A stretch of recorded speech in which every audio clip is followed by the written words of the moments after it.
Welcome to Rango Stories. Alice in Wonderland. One sunny afternoon, Alice was sitting by the riverbank with her sister, feeling quite bored. She had been reading a book, but without any pictures or conversations, it didn't interest her much. Just as her eyelids began to feel heavy, a white rabbit with pink eyes scurried past her, muttering, "Oh dear, I shall be late." This was not your ordinary rabbit, for he was wearing a waistcoat and carrying a pocket watch. Intrigued, Alice jumped up and ran after him. She followed him down a rabbit hole beneath a hedge, tumbling headlong into darkness. Finding herself in a strange room with doors of all sizes, Alice noticed a tiny golden key on a glass table.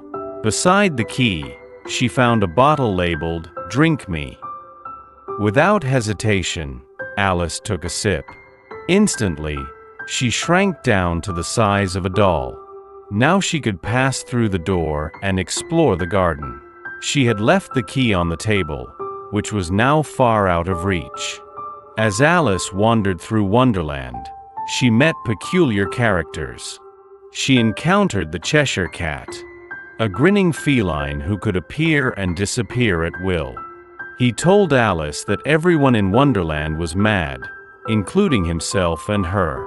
"But I don't want to go among mad people," Alice said. "Oh, you can't help that," the cat replied. "We're all mad here."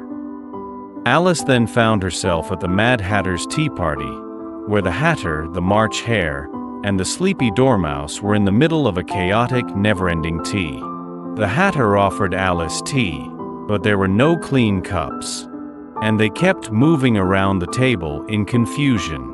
Nothing made sense, but Alice decided to embrace the madness and play along. Her journey continued to the Queen of Hearts' castle, where she watched a game of croquet like no other. Flamingos were used as mallets, and hedgehogs as balls. The queen, though, was terrifying and always shouting, "Off with their heads." Alice, however, was unimpressed by her threats. Finally, Alice found herself at a trial where the Knave of Hearts was accused of stealing the queen's tarts. The evidence made no sense, and the trial quickly turned into chaos. "You're nothing but a pack of cards," Alice shouted as the queen and her court lunged at her. At that moment, the entire scene dissolved.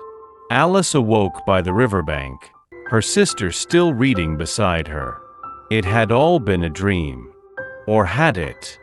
Wonderland's whimsical charm lingered in Alice's heart, as she wondered if the strange world was still out there, waiting for her to return.